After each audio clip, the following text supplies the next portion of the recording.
สบายดีเนาะมื้อนี้เจอกันอีกแล้วเนาะกับที่ให้บ้านหอมเนาะมื้อนี้สิมาเปลี่ยนยางตีนรถใหญ่เนาะยางตีนนั่นสีกนี่สิมาเปลี่ยนให้เบิ่งเนาะว่าเปลี่ยนแนวใดเนาะสำหรับผู้ที่ว่าอยากเปลี่ยนเองเนาะอยากเฮ็ดเองก็สามารถเอาไปนำใช้ได้เนาะเดี๋ยวมาเบิ่งกันเลยเนาะยางเริ่มสีกแล้วเดี๋ยวเขาสิมาเปลี่ยนเนาะก่อนอื่นก็สิมาหั่นน็อตก่อนเนาะ หั่นน็อตของตัวดีก่อนเนาะก่อนอื่น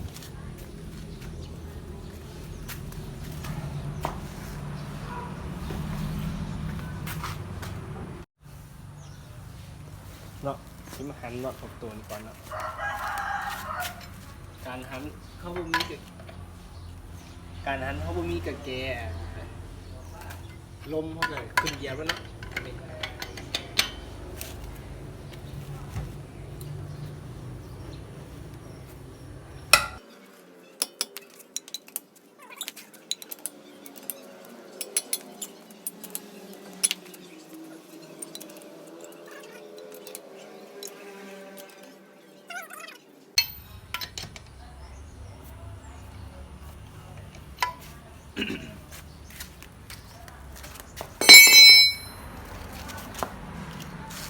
หลังจากนั้นเขาก็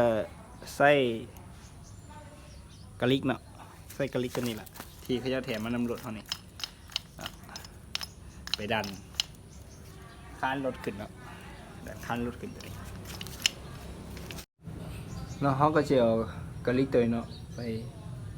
ดันค้านมันขึ้นเนาะเพื่อให้ถอดตีนรถได้เนาะ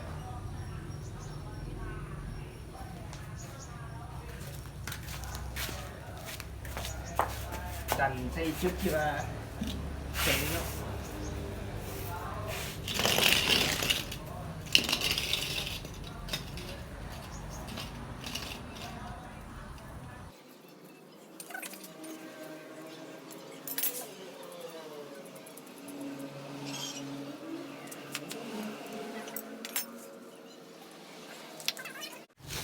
ลองเนาะเขาเสียเอาเล็กอันเกาะประตูม้วนมาลองเกาะบึงเนาะมันเกาะได้บ่เนาะมันเกาะได้ก็ใส่หันเลยเนาะได้อยู่เนาะดันขึ้นไปเลยเนาะเป็นว่าตีนบนท้องจะวิดดินนะเนาะวันนี้เขาสิมาหันเอาอย่างตีนสกวาของเขาเนาะวันนี้เนาะหลังจากที่ว่าเขาใส่ไฮดรอลิกดันอย่างตีนเขาขึ้นมาเขาสิมาหันอะไรอย่างนี้ก่อนเขาก็ใส่เล็กที่ว่าเขาจะเอาเกียมอุปกรณ์มาเกียมมาให้ยืนน้ำหล่นมาหันแต่ว่าเขานี่เขาไปเห็นเสียแล้วไม่ได้ใส่เล็กอันนี้แจงแต่เอานะค่อยซูมให้เข้าล็อกมันเนาะ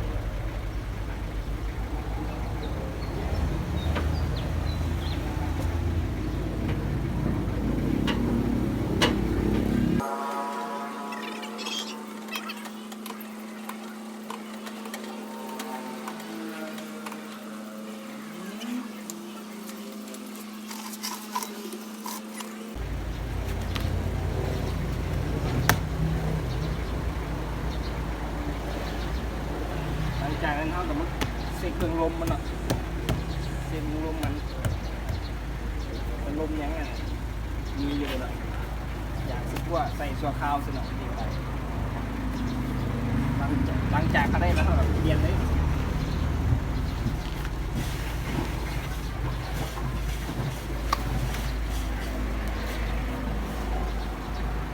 เขาจะมาเปลี่ยนดีแบบนี้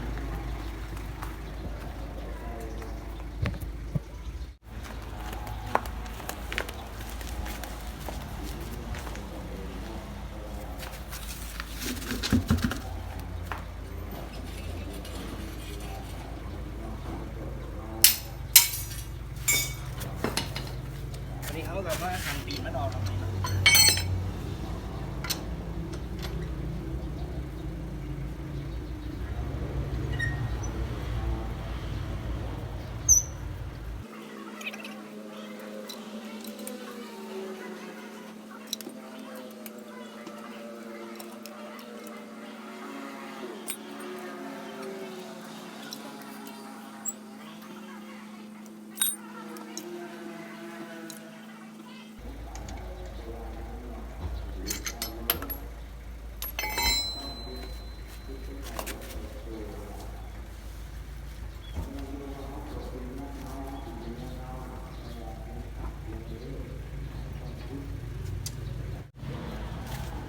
นาะกรณีที่ว่าเขาหันออกมาละเขาบ่สามารถดึงออกมาได้เนาะ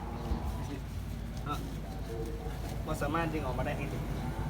เขาหันมากลับคืนตัวหนึงเนาะ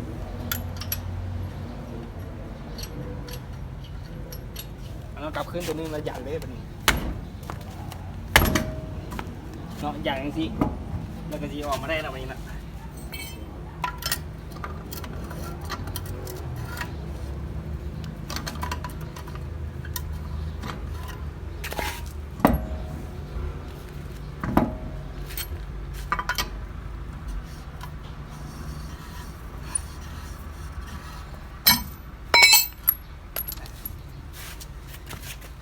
ซ้ำนี่ก็ได้แล้วเนาะ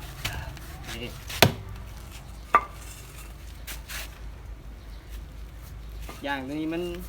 สีกเนาะอย่างสีกไม่เปลี่ยน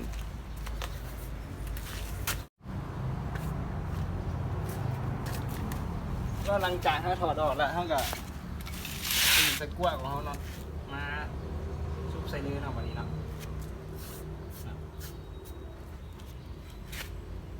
ซุปใส่ให้มันเข้าร่องนอนแล้วก็หันเข้าแล้วก็เลี้ยวเนาะ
หลังจากเข้าร่องหูแล้วก็หันเขาตึงๆมือแบบนี้แล้ว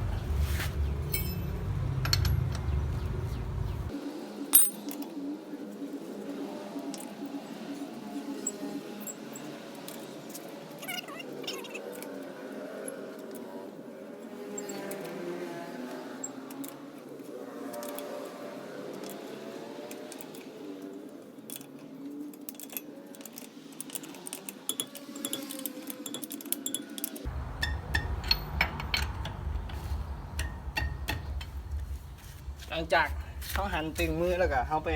เอากะลิกลงเนาะวันนี้นะหลังจากหันตึงมือมาหันแหน่งหลายเขาไปมาเอากะลิกลงวันนี้นะ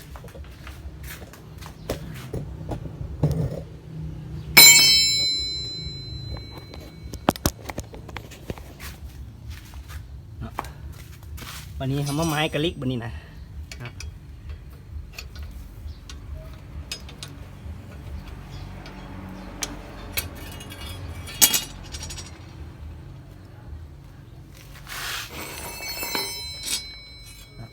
ให้กะลิกจนมาจำเนาะมันรถจำดินก็พอเนาะ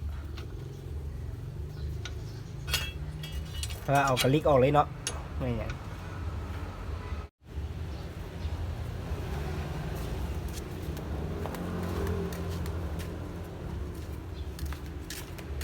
เนาะหลังจากเขาไม้กะลิกเรียบแล้วเนาะเอากะลิกออกมาแล้วเขาจะหั่นอย่างที่รถต่อเนาะอย่างตัวนี้ต่อนี่นะมันแน่นดีเนาะ เขาสิใส่แห้งตัวเขาเองเอาไปนะเหยียบลงเลยนะ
โอเคนะซ้ำนี่ก็แล้วเนาะ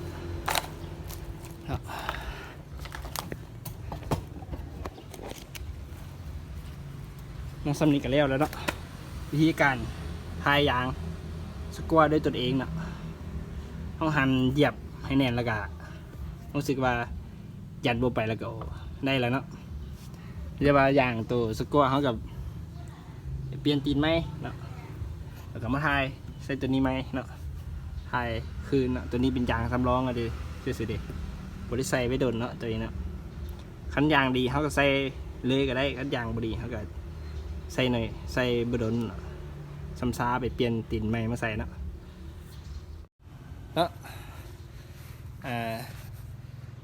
สำหรับการทายยางตีรถกับมิติซัมนี่เนาะก็ฝากติดตามด้วยเนาะเพื่อนใครอยากรู้เรื่องการสร้างทั่วไปก็สามารถติดตามได้เนาะ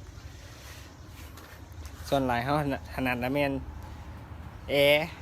ตู้เย็นตู้ซักผ้าเนาะผู้ใดอยากรู้การซ่อมแปลงก็สามารถติดตามได้เนาะก็ฝากกดไลค์กดแชร์ให้เด้อ